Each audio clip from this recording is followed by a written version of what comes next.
Hello guys, what's happening?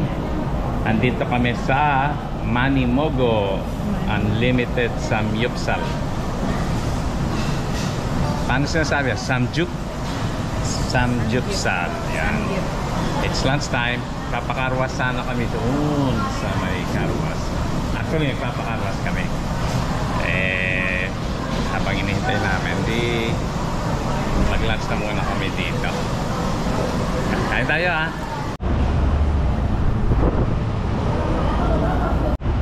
Ito pala yung offering nila, yung menu nila.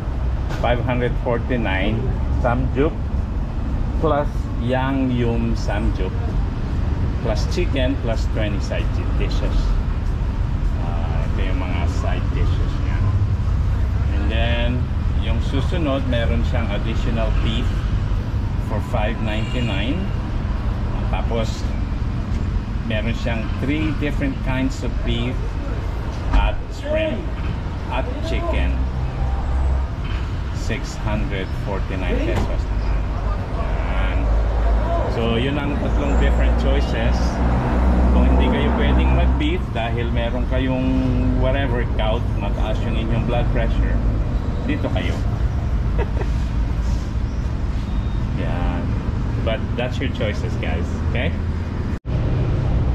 So makikita pala ito sa may San Fernando, itong harapan ng restaurant. Sa tabi niya doon merong car wash 101, Cafe 101, Wash 101. Tapos nasa harapan siya ng Vista Mall. Yan ang MacArthur Highway. Dito ito sa San Agustin, San Fernando, Pampanga.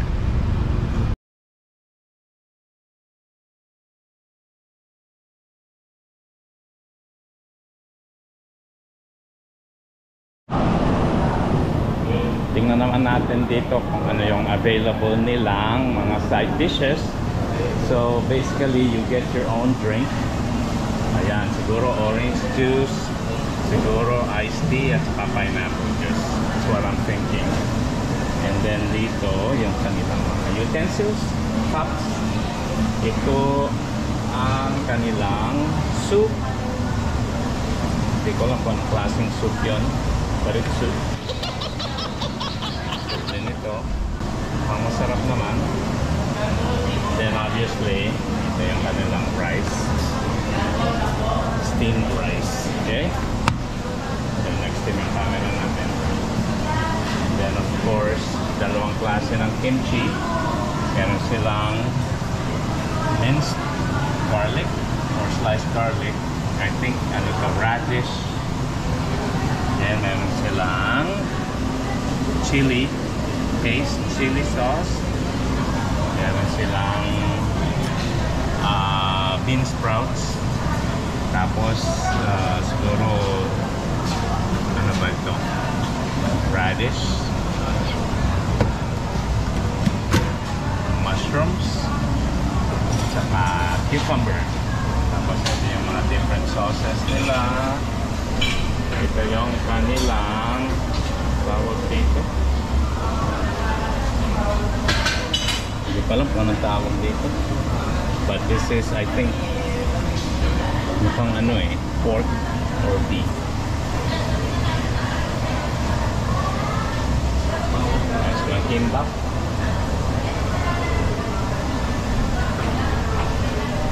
French fries. Then meron silang,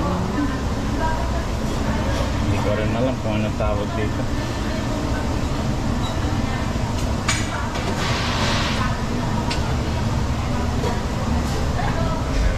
Cheesecake. Ayan, meron silang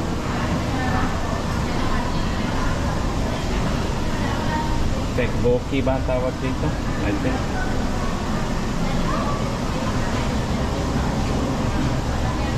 Hindi ko lang mga pangalan guys.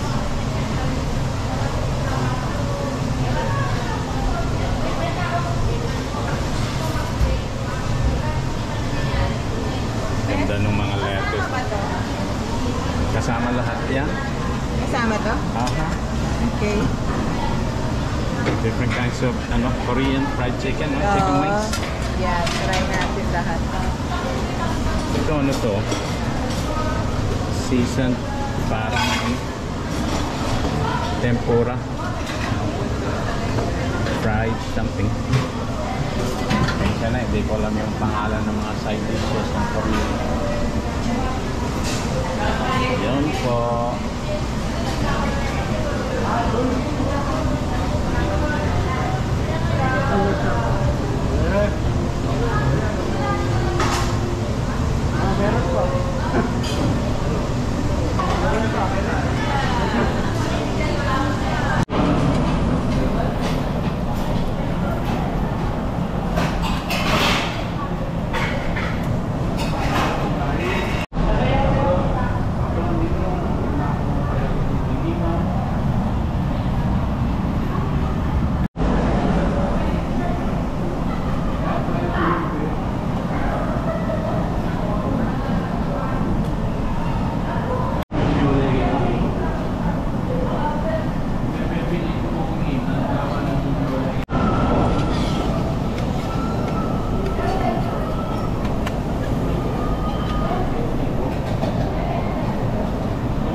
Tignan natin yung kanilang chicken.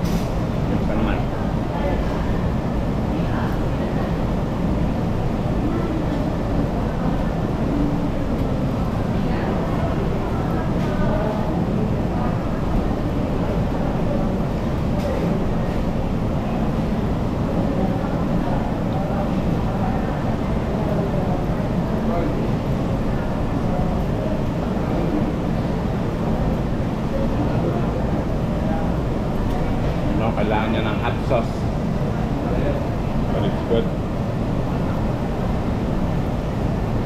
Ayan natin yung kimbap. Gumawa tayo nito, nasa Korea tayo, ha?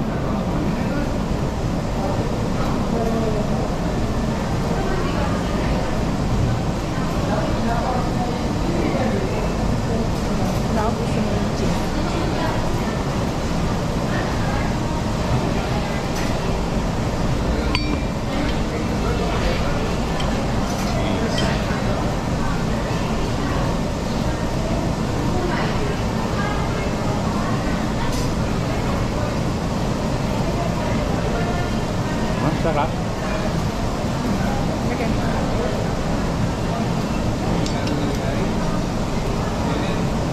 Ano pa ba? Sarap.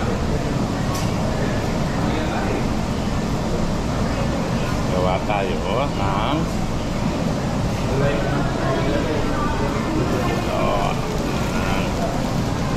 lagyan natin ng marinated pork belly. Yung regular pork belly. Tapos lagyan natin ng kimchi. Tapos lagyan natin ng bawang. Ano pa ba ang linalagay dito? That's it, no? Then, fold lang natin.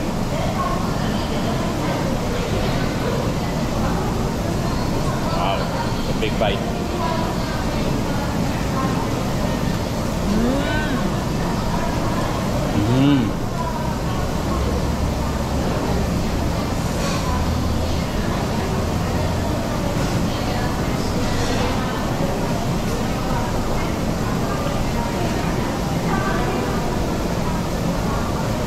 Ganda lang yung pagka-marinate nung ano, no? Pork belly.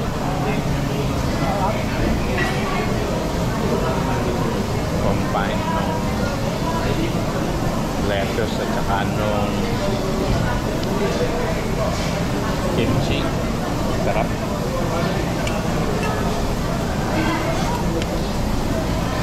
Gusto ko itong ano lang ano. Gusto ko talaga itong bean sprouts na Korean. Although maliliit lang yung bean sprouts. But it's good.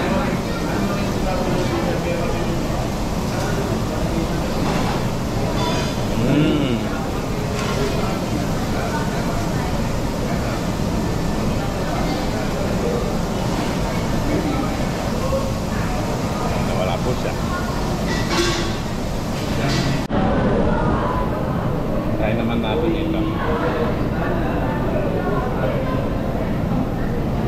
Chicken wing with sesame seeds.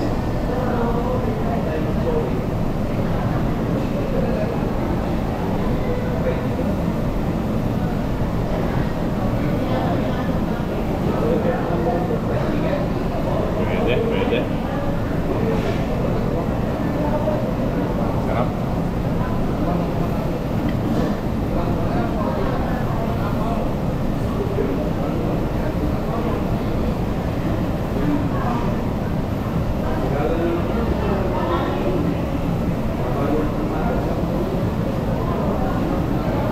Sabayan ko yun ng ano, timbang.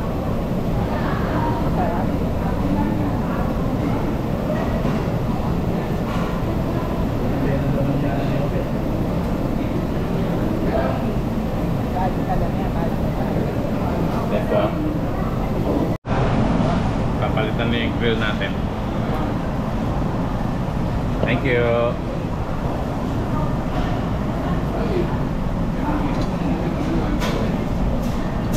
Sige po, babalik na lang ako. Okay.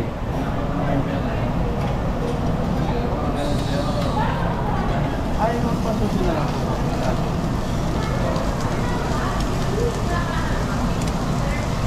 Thank you.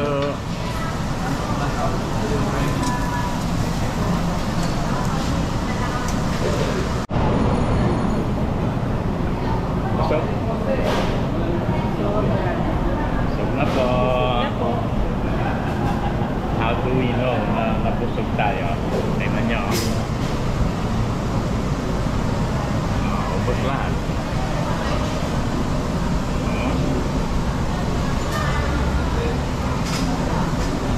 Pero hindi naman nadumihan yung ano.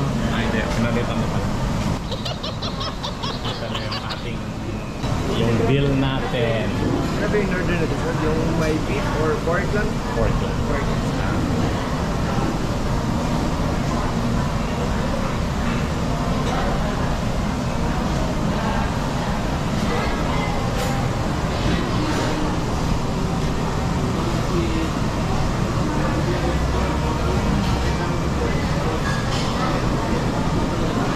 Ay, busog. Melamais now.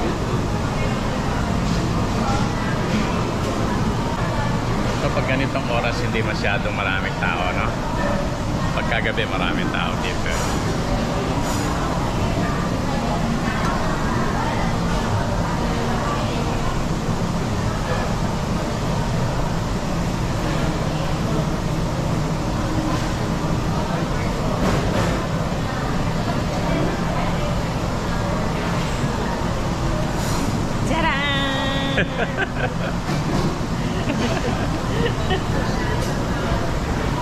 Gcash.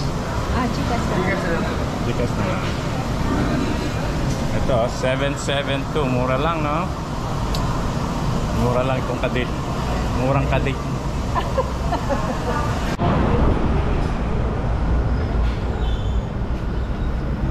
Yay!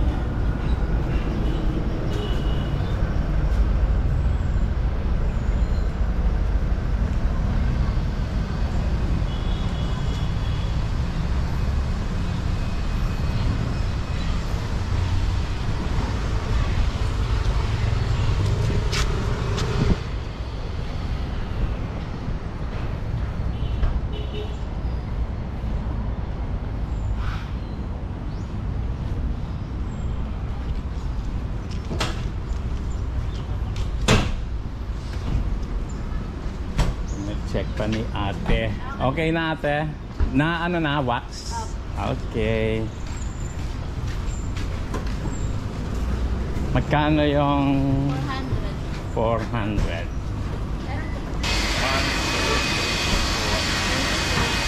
Sino ate yung nag-wax?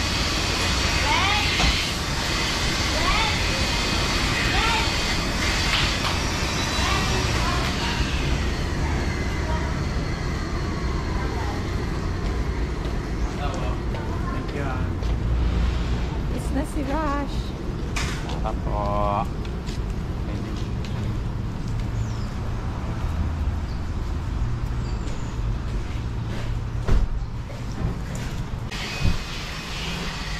Wow, pumogi ulit Ang bango Pumogi. Awa. Yay! Yes. Pumogi na ulit siya. Where to? Kumain na tayo. So, pwede na tayong Mag-nap, no? mag-nap niyan kasi busog na sila.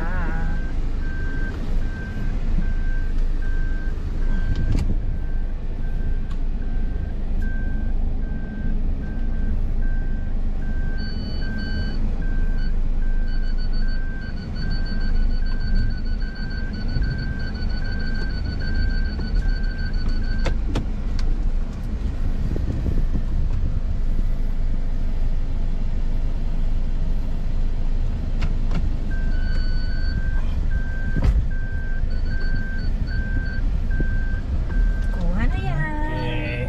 Pwede na. Bye, Manny Mogo. Mission accomplished, no? Oh, meron pa palang ano dito, security dito. Mataas daw.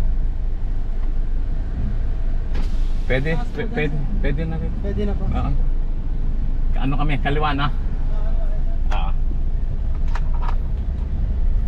Ang maganda dito, Yeah, give him 20 Eh, pesos. the traffic. 20 pesos. The traffic kanila.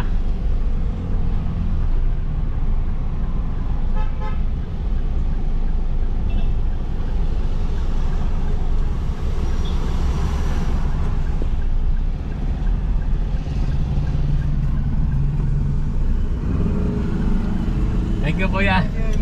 Okay. Vista Mall. Sa right side. Nandito tayo sa San Agustin, San Fernando, Pampanga. It's 3:02 ng hapon.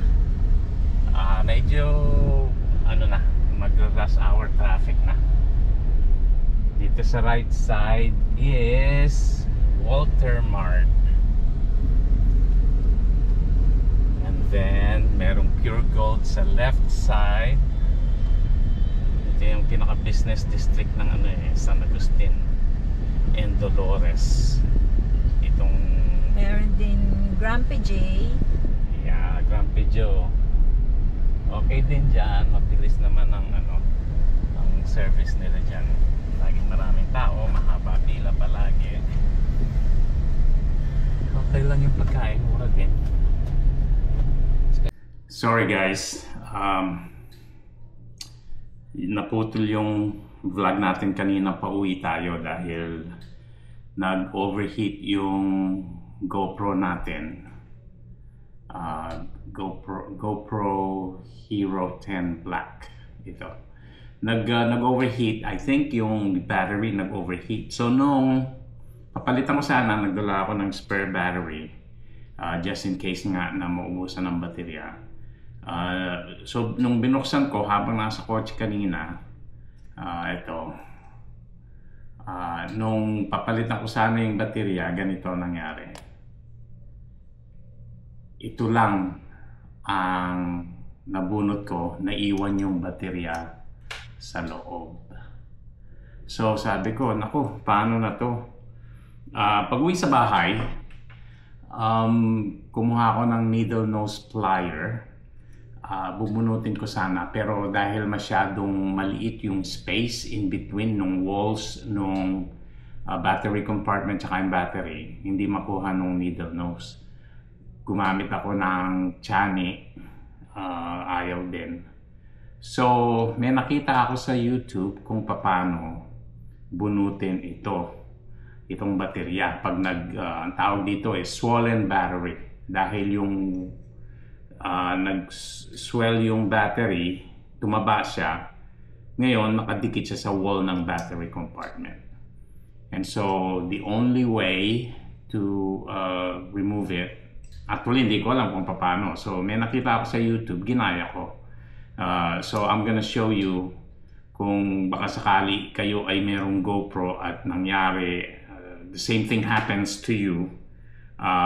This is an easy way to remove the battery. So ang ginawa ko, ginaya ko yung nakita ko sa YouTube. Kumuha ako ng any kind of plastic na thin plastic. So meron kaming mga containers na ganito. So kumuha ako nung takip. Tapos nag-cut ako ng portion niya na walang nakasulat, walang magaspang na section. Gumupit ako ng ganito. So ginaya ko yung sa YouTube, ipinasok sa one side, ipinasok ito. Tinanggal ko pala yung micro SD card para it doesn't get in the way, baka sakaling masira. So pinasok ko siya ng ganito, guys. Basta, yan, pinasok ko lang siya ng ganon. And then yung isa sa kabila, pinasok ko din siya on this side.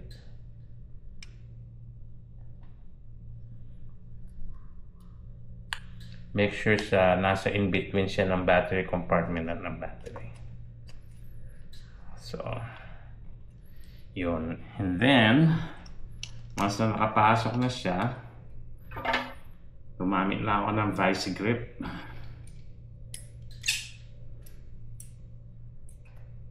Inipit ko yung dalawang dulo. And then hopefully mabunot na siya, no? Ayun. So that's one way to remove the battery that was swollen because it overheated, or maybe over time because of wear and tear. Wala, sira na talaga siya. I think siguro pwede ding idikit ito, maybe some Gorilla Glue or some kind of really strong adhesive. This can probably still be used. Otherwise, palitan na lang ng bago. Buti meron naman akong spare na battery. Ito parang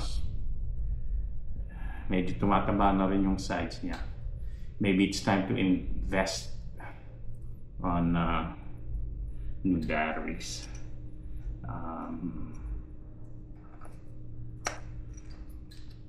Yun, and then turn it on. Yun, it still works. So yung battery lang talaga ang may difference. Anyway, hopefully meron sa inyo na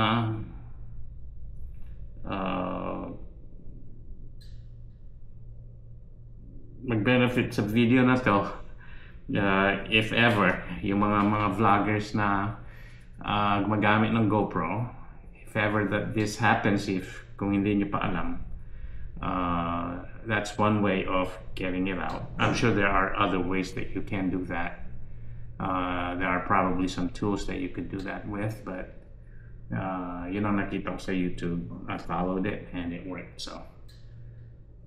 So yun lang po. Dito na nagtatapos yung ating vlog for today. Thank you for watching and have a good day.